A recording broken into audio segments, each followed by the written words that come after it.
Hey guys, I'm back today and I'm in my living room. And when I'm filming here, it's a little bit awkward because everyone can hear me in the homeschooling room, and my husband's working from our master suite upstairs. But I thought it would be really fun to do kind of like a year in review of the inner work goals that we set for ourselves and the manifestations that we had, and to kind of take you through the process of the different categories. So the way that I do it is there is my own individual journey and my own inner work process, and then us as a couple, my husband and I, and then us as a family unit.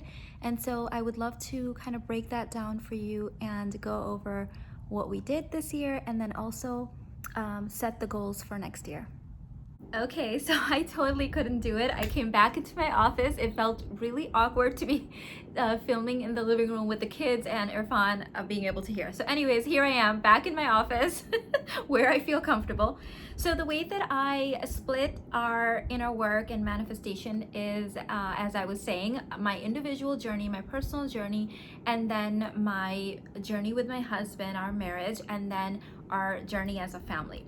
So for my personal individual, this is how I view it. I have 6 categories. I've got health, spirituality, marriage, family, my work, my sacred work, and abundance, like overall, like just financial prosperity and feelings of wealth. So those are the 6 areas that I primarily focus on every year. Okay, so abundance is also kind of like lifestyle for me. Like, how is my lifestyle and how do I feel about it? So let me go ahead and go through these. So in 2020, I, as a lot of people, kind of got a little bit of a setback in health. It wasn't too bad for me, but with the pandemic and with us kind of centering around food and family, ended up putting on 7 pounds, and I did continue working out, so luckily it wasn't too crazy. But I just in 2021 woke up and didn't like the way that I was feeling and the way that I was starting to look, and I wanted to make sure that I get that in check. So the year didn't start off too strong for me as far as the health category. I felt well enough, but I could tell that I was spiraling kind of like the wrong path. The compound effect works in both directions, and if you start letting yourself go in the slightest of ways, it can really catch up with you, within a year or 18 months. So I would say it didn't really take me until about August is when it really hit me in 2021, where I was like, okay, Mina, you keep saying that you're gonna lose these 7 pounds. It's not happening. You need to get firm and like make that decision. So in August of 2021, I taught the Femme Fortune container course. And as I was teaching that, I realized that I myself was having a container issue. My business, my marriage, my family life, everything else was doing so amazingly well at new heights and new containers that I feel like I had energetically sabotaged a little bit with the weight gain to balance out this new container expansion. So I got really serious in August, and I was like, okay, we're not doing this. And I made that decision that I'm gonna lose the weight. I'm gonna start getting my body and my health and all of that back. And so we are in December in 2021, and I'm already about 5 pounds down. I've got about a couple more to go, but I'm feeling strong. I'm feeling just like myself again. So once I made that decision, that category was a check. So I'm gonna say that health-wise, I'm doing really great. My physical health, my workouts are on point, and I did share some of the things that I've been doing I did an updated video in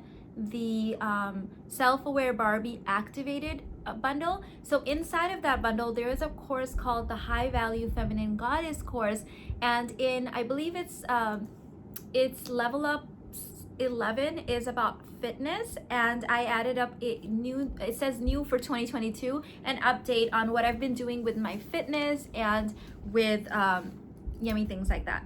Second is spirituality. Oh my goodness, 2021 was a amazing year for my spirituality. There were a lot of new spiritual works and trainings that I have been doing for the last couple of years, and I feel like 2022 or 2021 was really when they became like muscle memory for me. It didn't this year. I didn't need to work as hard It didn't take me long to reset. It didn't take me long to bounce back. I really felt embodied finally, like cellular level, on some of the work that I had started 2-3 years ago. So spirituality wise, I would say it's probably my best year yet. And I'm like just really happy and proud and happy to see what's next. For marriage wise, this was really a amazing, robust year. So we started off strong, and in the middle of 2021, we started off with setting these intentions that we wanted to make our marriage even more robust. And when we say robust, what Irfan and I typically mean is that since we got married 13 years ago, we've been very mindful of how long it takes us to bounce back from a setback. If you know, back in the first years of our marriage, when we would get into an argument or a disagreement, it would take us days to come back to normal, right? Like that was our reset. And this year we went from having, last year it was like it would take us an hour, two, right? This year was a new level for us and a new height in our marriage, because we wouldn't even get triggered, right? So we would, let's say that one of us is having an off moment and says something or is a little snippy or whatever, right? Like normal marriage stuff. This year was the year where it wouldn't even register for the other person, and we would be able to we wouldn't even need to bounce back, is what I'm trying to say. It wouldn't even register, and we would be able to help each other kind of laugh it off, joke it off, or just kind of like overlook it in a way that did not take anything away from our marriage. So that was really great. This year also we started doing inner work together, which was kind of a mixed bag for us. When we first started doing the inner work together, it felt exhilarating, exciting. It was so amazing. It was like something I've always wanted to do, and I felt like I manifested it. And then in the middle, when it was like at the height of everything new and exciting, we hit a little bit of a bump. We both started having some container issues with the new level of inner work. It set us back a little bit. Like it was like a really awkward week, I'm gonna say, of like us saying, oh my God, what's happening? Like what's going on? Something's just off. And then we were able to bounce back from that. So that was probably, that 1 week was probably the only kind of hiccup that we had this entire year. And I think it was just that new level of holding that a level of being seen and heard in a marriage with any human being ever in both of our lives was just really uncomfortable, and there was a lot of growing pains. And that did help us not only reset but also come to new terms of keeping that mystery and otherness and how much of our inner work we wanted to share with each other. And I had this image for the last 5 or 6 years that couples that did all of their inner work together was like the ultimate goal. But through this process, what we learned is that some things are better done in private. And so we did agree that certain parts of our inner work were going to be very much private, and that we were just going to bring those embodiments to each other. And then we made it very clear on what part of the inner work we were going to do together. So that's been working great for the last few months. And so I'm excited to see how that transfers over into the next year. Family life was freaking like on fire this year. We redid a lot of our home this year. Some of the stuff that had gotten put off in 2020 got transferred over to 2021. So we were able to get some of the bulkier home improvement things out of the way. We still have a couple of minor areas left, which maybe I'll share with you in the next section. So we redid our media room, and we got this amazing killer setup, which prompted us to spend 3 or 4 hours every evening together. We'll either choose a movie, have discussions, play games. Like we've been doing this pretty much, I would say 5 or 6 nights out of the week, and it has been amazing. One of the benefits of homeschooling as well, we did continue homeschooling this year, is that all of the things that I wish I had learned in my childhood about relationships, about finances, about life, about spirituality, we were able to discuss with our children. And we like to keep everything very open. We tell our kids, look, we don't know if this is right. This is just where we're parked right now in life, and you're gonna learn your own lessons, and you get to make your own mistakes and learn your own lessons.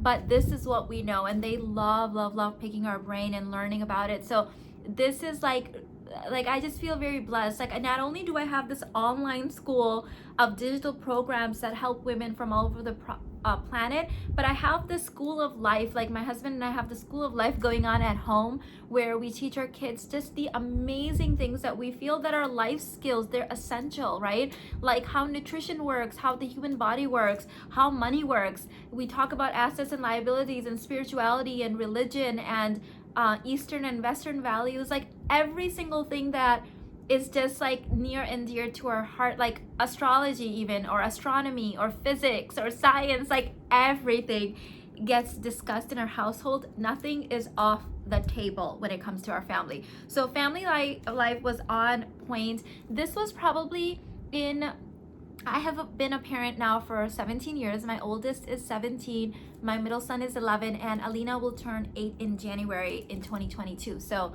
I've got, 17 years of experience, and I'm gonna have to say that this year, 2021, was probably my easiest and most enjoyed parenting year. I think it is more a reflection of my own inner work, because I handle things very differently, and because we're teaching our children to live life in a very holistic, spiritual, emotionally intelligent way. I feel like our kids are just becoming easier and more adult and grown up like every year, just amazing spiritual beings. And so I will say that 2021 was my easiest parenting year so far in my journey, and I'm so excited to see what's next. Okay, so work life was again another fantastic year. So this year was the year of abundance for me. Oh my goodness, my business doubled and in income this year, and then it doubled again, and then last month it doubled again. So it's like exponential growth. Like, it's been doubling in impact, it's been doubling in income, it's also been doubling in ease. I took 2020 as a year to remove a lot of things that were kind of like busy work, or things that just weren't aligned. I guess that's the right way to say it. They weren't aligned for me. And the more I remove from my business, the more I streamline things, the more I let it be easy and let it be fun, the more impact it has, the more fun it is, and the more income it has. So this was I doubled my income 3 times this year, so this was just amazing. I think in 2021 or 2022, I'm not even setting new financial goals as of yet, because I just want to be able to hold the container. In November, we had this income goal set, and we overshot it. So then we doubled it again in December. And so I'm in that state where that feels a little bit wobbly and shaky. And so I just want to hold the pose for 2022. Some of you guys ask me, what do I mean by holding the pose? Exactly what it means, right? When you're doing yoga, what do? You hold the pose so that it can become a little bit more embodied, because when you do something new, you're a little bit shaky, right? And so when it comes to work and how fast I've grown this year, how fast the channel has grown, how fast I've grown as a teacher and as a coach, I just need to hold the pose for a moment. Okay, so abundance and lifestyle. I'm gonna say for lifestyle, I'm not sure if outwardly there was that much of a change, but inwardly there was a lot of change. This is gonna sound weird as I say this, because I don't know what you guys are gonna think of this, but this was the year that I really felt embodied on a whole new cellular level as a wealthy woman. And which is gonna sound strange, because it's been years since we made our first million, and we've been consistently improving our income and our net worth and our impact and all that stuff. But this was the year where, for the first time in my 41 years on this planet, I just felt really cellular level embodied. manifestations have been occurring just, I mean, I'll think of something and it will appear regardless of how fast or big or small it is. And this is the first year I also stopped checking prices. I grew up in very inconsistent financial situations. Most of you guys know my story. And so this was the first year that I literally don't even look at the price tag, which sounds really bizarre because it took me this long to get to that point. But I'm still pretty sensible as a being. Like, I don't believe in waste. I do a lot of energy work. You guys know that. I use everything I buy. We are still very conscious consumers and all of that yummy stuff that comes with the Eastern values. But this was the first year that I truly felt unlimited abundance, and to a point where I feel that I can be very generous with my time, energy, and money. I don't have to check prices anymore. And it's hard to even put in words. It just felt very cellular level embodied. Okay, so let's talk a little bit about 2022. As far as home projects, what we'd like to do is, I'm going to start there because that's probably the easiest one. We did a lot of home improvements this year. We bought a lot of new furniture. We had really old furniture since when we had gotten married. Actually, some of it before we had gotten married. Irfan had some of that furniture. So finally, like this year, we chose all new furniture for the home. When we first bought this house about 10 years ago, we had decided that we weren't going to upgrade the furniture before we paid off the mortgage. And so that was the number one goal. After that, we started becoming financially independent. So that became the goal. So finally, this year, all new furniture. The only room that ended up not getting updated was the formal living room, which got converted into our homeschooling room. And the table that we had in there was from 13 years ago. I bought that table right after getting married. We needed a dining room table, so Irfan took me and bought that for me. And so I was over it. It was scratched up, it was banged up, but you know, we were like, the kids are using it and we don't want to buy anything new right now. So anyways, we have decided that that needs to go. That room just looks so messy and chaotic. I won't even show it to you guys. I just don't feel good with that room. And I'm like, I can't have this one room that feels like the outlier.